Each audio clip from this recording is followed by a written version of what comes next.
Hello and welcome back to a session on the course Indian Fiction English. We are continuing to discuss the novel The God of Small Things, which we started in the previous session. While reading a novel with multiple interpretative possibilities, a novel like The God of Small Things, it is quite difficult to make a decision as to the framework one could use for reading the work critically. It's an indecisive thing to, while thinking about the most appropriate secondary material to introduce in class, because one could find different kinds of approaches and different ways of looking at the work. For this lecture, we look at these various different alternate readings and tendencies and trends and frameworks which were brought into the understanding of the God of Small Things.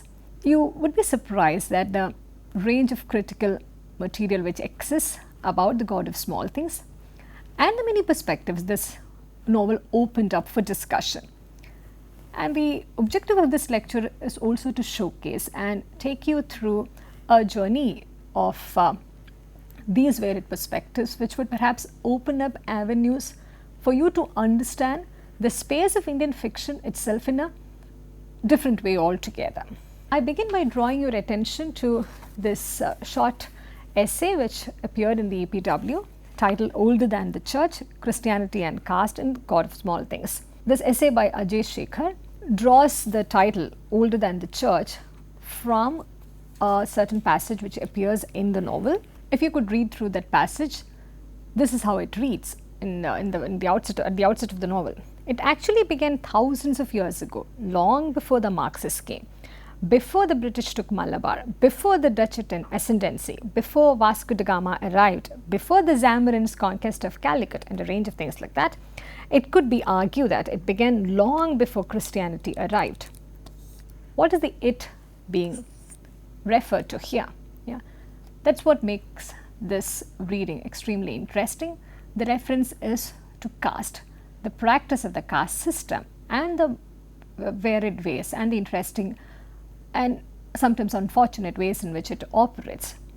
And this title is drawn from this idea that it began long before Christianity arrived, and hence the title of this paper as Older Than Church. In this entire novel, we can find this underlying assumption that caste is older than the church, older than communism, that it becomes difficult to defy it for religious or ideological purposes. Right in the chapter 1, we find the caste question being addressed by invoking the history of reform struggles and a reference to the touchable and untouchable human beings. In page 13 in chapter 1, I read to you a short excerpt. He walked past the village school that his great-grandfather built for untouchable children. We find the history of reform struggles being invoked over here. We find that the protagonist, the narrative voices employed in this novel, they also belong to a privileged upper caste, because they are shown to be belonging to a family where they had initiated certain reform movements for the uplift of untouchable children. And here I would like to especially mention the playful use of the term touchable. We will find that the term touchable is used repeatedly to pose a very satirical and questionable stance of the term untouchable being used. While untouchable gets understood as common sense, the moment the novel begins to use a term like touchable, you begin to see the complete irrationality and the complete absurdity of the term untouchability. And in the same way, going along, as Ajay Sekar's essay also would point out, chapter 2 talks about the communist movement's failure to confront caste, which is where we would also find the reference to V.M.S. Namboodiripad, the communist leader of Kerala, as being the high priest of communism. And the references to the terms such as high priest, which invokes caste and religious foundations, is in an antithetical presentation vis-a-vis communism, which denies the existence of hierarchical structures such as caste or the oppressive practices of religion. We find Roy's novel employing various ways through which these existing frameworks are challenged, and we find a subtle humor at work all the time whenever these critiques are being made as well. And here also she makes this connection between communism and caste, where the novel says, the real secret was that communism crept into Kerala insidiously as a reformist movement that never overtly questioned the traditional values of a caste-ridden, extremely traditional community. And another context, she also speaks about how even Christianity had seeped into Kerala like tea, without even realizing that caste was also being integrated into it. So this connection, this nexus between caste communism and caste, and how both these seemingly liberative forces of Christianity or of communism, how they are both rooted in this fundamental evil, in this fundamental hierarchical oppressive system of caste, is a certain theme that this novel continues to explore. And this is perhaps just one way of looking at the novel. And today we have a presentation by one of our students, Teza, where she would also try to bring together these multiple perspectives on reading The God of Small Things. This will also take you away from the familiar way of reading a novel. She would also showcase how important it is to bring in these multiple perspectives, because at the heart of the novel lies this extremely important agenda, lies this ambition to break past the orthodoxies of politics, gender, caste and religion. Whether Arundhati Roy's novel successfully does that or not is a question perhaps you need to answer yourself after having read the novel. I will just leave you with this note before handing this over to Teza. In Ajay Sekar's essay, he argues that while the novel seems to be extremely promising to begin with, it does not seem to entirely break away from these hierarchical structures. If I could read to you a short excerpt from Ajay Sekar's essay, towards the end of his argument, he says, one striking difference in representational discourse regarding the gender question and caste question in the novel is its submission or inability to attack the power, social structures and worldview presented by the latter. And he pursues this argument a little further and then says, but unfortunately the narrative lacks this powerful subversive rhetoric in confronting the ancient hierarchies. In the course of his argument, Ajay Sekar also points out that perhaps this novel was successful to a very large extent in the context of, in the sense of questioning the hierarchy of gender, but it could not push past beyond a certain boundary when it comes to caste. That's what this work argues, this piece of writing argues. I encourage you to be alert to these multiple readings of this novel, because this is one of those novels which opened up a lot of newer things out for discussion, a lot of things which Indian English fiction was hitherto silent about, a lot of things which were not part of any narrative space within this body of writing. So here we have this opportunity in the form of this novel to talk about a lot of things which otherwise Indian English fiction thought would not concern them. Whether we agree with the things presented in the many readings or in this narrative space, it is important for us to engage with the novel and also with these alternate readings available about this work of fiction. I thank you for listening, and I also invite Teza to present her views on the critical reading of this novel, The God of Small Things. The God of Small Things is a book of fiction written by Susanna Arundhati Roy, published in 1997. It is woven around two people who find themselves unable to take refuge in fiction.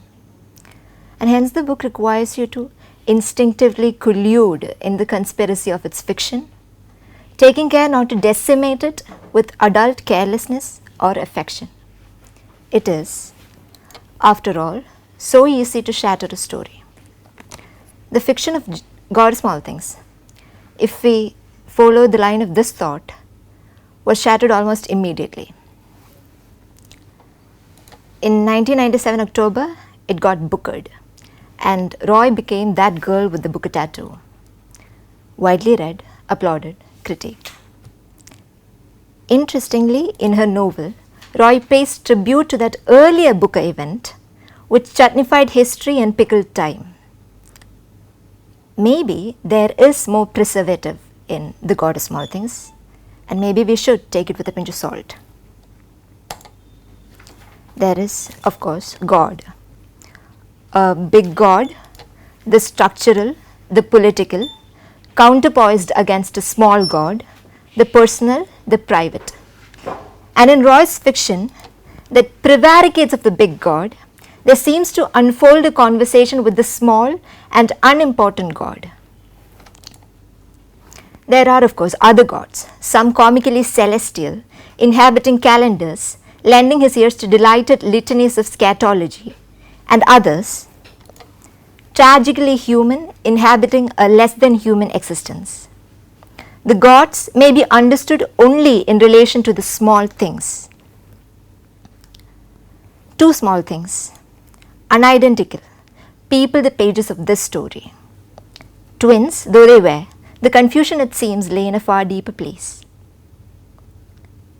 There are other small things. In fact, the story loops around from one small thing to another. It takes cataclysmic plunges in the tiniest of footsteps. This monocle of smallness allows for a perspective that is free of all adult dreariness. One sees, moves, stops, and reads through the book with a distinctively small thing sensibility. According to Gareth Cornwell, realism is supposed to reflect and dramatize the worldly contingency of ideas. For a child, everything is contingent. When a mother says, "Wo dekho chidiya," it presses whole semantic dilemma to the child, because as far as the child is concerned, there is no chidiya. And it has to go through this whole process of attributing this concrete chidiyaness that is truly beyond him. Perhaps it is because of this childish bewilderment with adult concepts that Roy engages in excessive uppercaseness. Uppercaseness has to be understood from the lowercaseness of the child. In a child's irrationally uppercased world, there is something that is given to him that he finds inexplicable and that he has to reconcile with. Gods, of course, need to be mentioned in the uppercase. According to Roy, Kerala houses four of the world's greatest religions: Hinduism, Islam, Christianity, and Marxism. Perhaps the gods do reduce us to children, bewildering us, offering us no explanations. Or perhaps it is we who have, with such adult insecurities, inflated our fears to gods. One wouldn't know.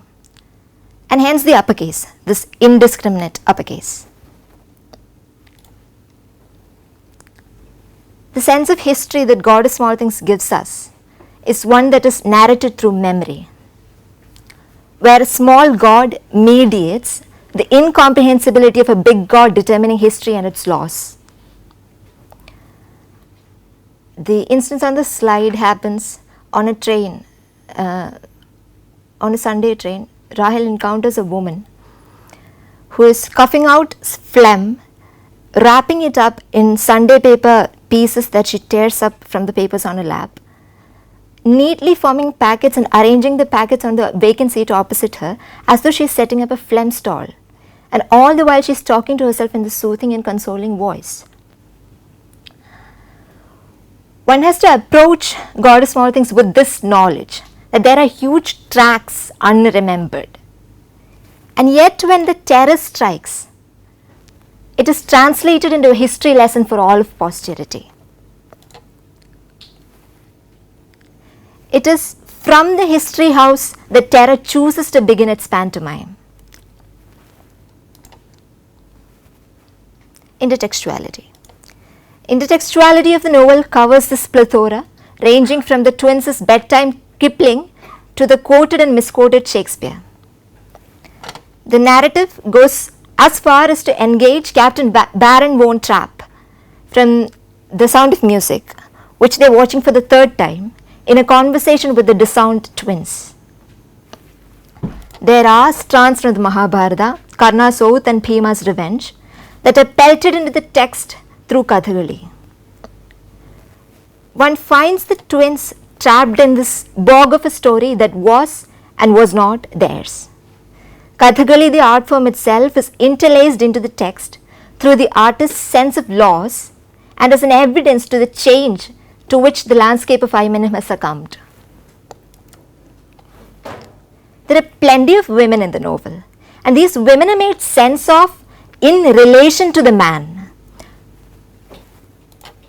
The man who beats her with a brass vase, or the man who makes her write I love you in a diary every day before she goes to bed, or the system that reduces her existence to sufferance. Roy's fiction is considered to have reconstituted literary focus into the discussion of caste. What had laid dormant for a while since Untouchable was brought to the fore once again. God of Small Things' discussion of caste takes place in the context of Christian converts from the Untouchables, who had forfeited the scheduled caste privileges by virtue of being in a technically casteless society. Here we have a God who walks on water, who tells you to love thy enemy. And when it comes to the reality of the land, we find that Christianity is unable to swim simply because it lacks the imagination to rework the ethos of the land. A little water that could have challenged the territorialities of the region might have aided them. Roy writes with generous helpings of irony, except the irony is not as dramatic as it is traumatic. The sour metal smell of bus rails, for instance, something so commonplace, deployed all over the text with childish frivolity, strikes the reader as the child's perceptive imprint of trauma only too late.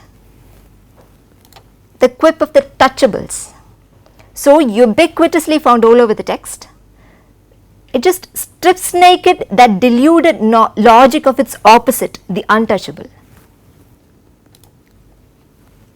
The reverse reading twins and their story, even when it does not do so obviously, does make available to the reader a tonality of Malayalam, and hence a film actor becomes a mactor who did occasionally fill. An owl becomes a nowl. These devices, these tonal devices, the imagery, the metaphors, all of a postmodern sleight of hand are used so repetitively in the book that it almost seems anxious to ensure that none of these images are left up as loose ends once the story draws to a close. At the end, there is a desperate tying up of ends, and it is this anxiety that is going to set us off on unreading The God of Small Things. God of Small Things as a bookered event has to be viewed adjunct to the historical moment where India began to take its place on the semi-periphery than on the periphery, and the marketing of Roy's novel contributed to the domestication of India for the Western consumer. This view contests the idea of Roy as a finding, a discovery, a rebel, an unschooled genius. Because in an industry that harnesses and markets creative potential, chance and planning are accomplices.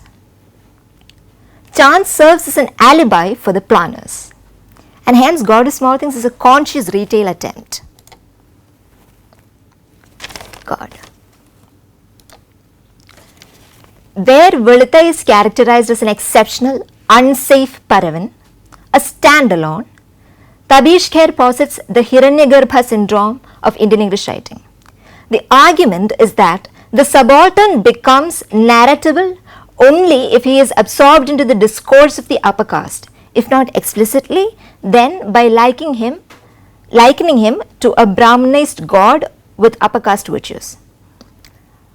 Baka from the last class, I don't know, able-bodied, very good at sports, very committed to his work, all of those virtues that don't put him with the rest of the subalterns, that sets him apart, that makes him a standalone. All of these are issues for Tabish Khair. Where a privileged and secure us writes about a caste other, it seems that the only way of non-pejoratively portraying the other is if he is figuratively reincarnated into the upper caste and class virtues, as if the commonplace of the lower caste is in itself a shameful thing to be rendered literature. Khair further argues that no matter how much Roy limns the dichotomy between the big god and the small god, Rahel and Esther's private sphere is very much like the big god of anglicized cultural imperialism, because it is this semblance that makes them legible as Indian writing in English. To the small things. Roy is accused of culture baiting. I think it's a portmanteau between clickbaiting and masturbating, I'm not sure. What makes God of Small Things a neo-colonial commodity is the strategically exotic sinews of the text and the lushly romantic imagery that it leaves in its wake. Padmini Mongia also makes a comparison between the cover design of the book and the cleverly orchestrated way in which one stumbles into the author's photograph, which is dreamy-eyed and inviting. Here there is a conflation of the stylistics of the text with the stylistics of the author. It is argued that the authorial persona was carefully managed as to portray Roy as this vital outgrowth of her own fictional world.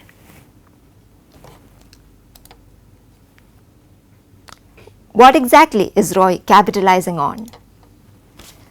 It is Ejaz Ahmed who wonders if the romantic and the erotic does not cloud the political in the God of Small Things. In the improbability of the love between Ammu and Velutha and Roy's refusal to offer explanations, in the culmination of the text that treads solely on romantic and erotic lines, as though it is trying to escape into a fiction of fulfillment and fantasy, in the predictability of the punishment accorded to Velutha, Tabish Khair wonders if Roy isn't obscuring the nuances of caste oppression that rely on several apparatuses far more compelling than brute force.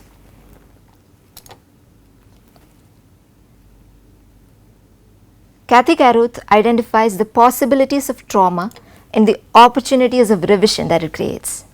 Memory of trauma is thus one that isn't wholly accessible to the one suffering. Traumatic memory is thus an impossibility. And hence a history narrated through traumatic memory becomes a Janus-headed fiction that looks into the past and the future from an arrested narrative present. One wonders whether this process of analepsis, flashback, and prolepsis, flash forward, is a non-committal act to both the past and the future, whether this narration triggered by little events is running both from the past and the future.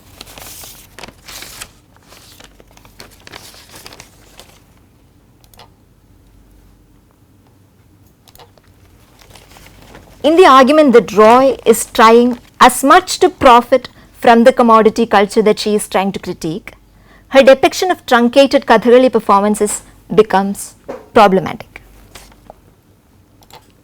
Just as Captain Baron von Trapp represents anglicized cultural imperialism, Karna represents a reversed Hiranyagarbha, where a factually privileged person's fiction of unbelonging, a cosmetic exclusion, is construed into that voice of the subaltern.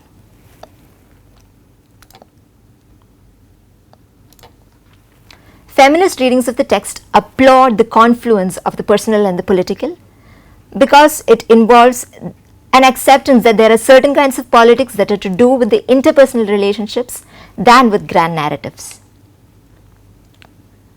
Demonstrating the interplay of gender and caste in the political sanctioning of violence shows the geopolitical engagement of feminism with power structures. And finally, it suspects Roy's feminist intent, musing if the death of Ammu wasn't arbitrary and astonishing. Because the only way Ammu's death can be mutely accepted is if one concedes that in the politics of desire, upward mobility is daring and desirable. But it isn't so when one wants to move down. And that notion is problematic for feminist ideologues. God of Small Things has, right at the beginning, decided on Velutha's destiny. The rest of the novel is just a matter of unveiling it. In the words of Ajay Sekar, the subaltern has been imagined, narrativized, used and eliminated. And he's again. More interesting is Velyapapan's gratitude to Mamaji, which is staunch and unflinching. It makes him want to return his mortgaged eye to Mamaji. But the author does not problematize this gratitude. She does not ask the question whether it is incumbent upon the subaltern to feel an excess of gratitude. Again, the novel, dominated by structural sophistication, ends in a backward-looking tomorrow, Nale, that is heart-rending because of the reader's awareness of the futility of that promise. Is this act of looking backward, this extraction of an unfruitful promise, is it an act of irresistance, helplessness, or worse, authorial complicity? Once again, how do I move backwards? Those last two lines, those last 2 points are from Tabish Khair's dedication in his book Babu Fictions. He dedicates the books in that book to the class of servants and the village people that he knew, who could not read Indian English fiction but whom Indian English fiction often claims to have read. And then it narrates 4 lines that starts with "Be with me when they cauterize the facts." It somehow gives off the impression that on some level God of Small Things is a cauterized fact.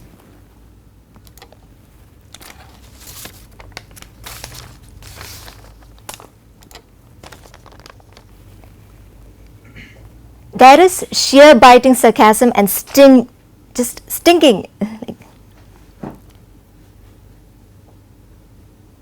immense doses of irony throughout the book, except when it just falls out of the text towards the end of the novel, and the narrative voice slips as though it is trying to take refuge in a fictional happiness and its enthralling romance. There seems to be a hesitation in engaging with any real possibility for a subaltern character to override structures of oppression, and if not a complicity with, there definitely is a reluctance to subvert hegemonic structures from the author's part. Is emancipation solely literary? Khair offers the example of Mahashweta Devi's Draupadi, harassed, exploited, but who in the end shakes with an idiomatic laughter that eludes Senanaik. Velutha, on the other hand, is not allowed this scathing assault on authority when his fiction is taken over by reality. Roy, unlike the other diasporic writers of Indian fiction in English, holds this claim to be the authentic Indian writer, the indigenous breed. When an indigenous breed tries to sell itself on a global market, the esoteric tongue of Malayalam turns out to be an exotic mark. It is offered in translation here and there, enough to provide access and enough to conserve the mystery. I would like to conclude by pointing out this comment that I read somewhere. There is this book by Deepak Kunyakrishnan, and apparently in the book he translates vegetable to pachakari with the given spelling. The commentator says that that word may be alternatively read as puchakari. Puchakari in Malayalam means a very haughty woman who just looks slightingly at everyone else, kind of this very belligerent attitude. I don't know. It's just this general look of condemnation. And a vegetable is supposed to be the most benign element on a platter. Now imagine this vegetable sitting on a platter and looking with contempt at the rest of the, platter territory. And the commentator's reading is that what might have turned into a culture bait in Arundhati Roy, here receives but a slight and knowing nod from the author, that is Deepak Unnikrishnan. I think it serves as an example that somewhere we are supposed to deconstruct that marketing myth of Roy as a discovery and the child narrator as an innocent.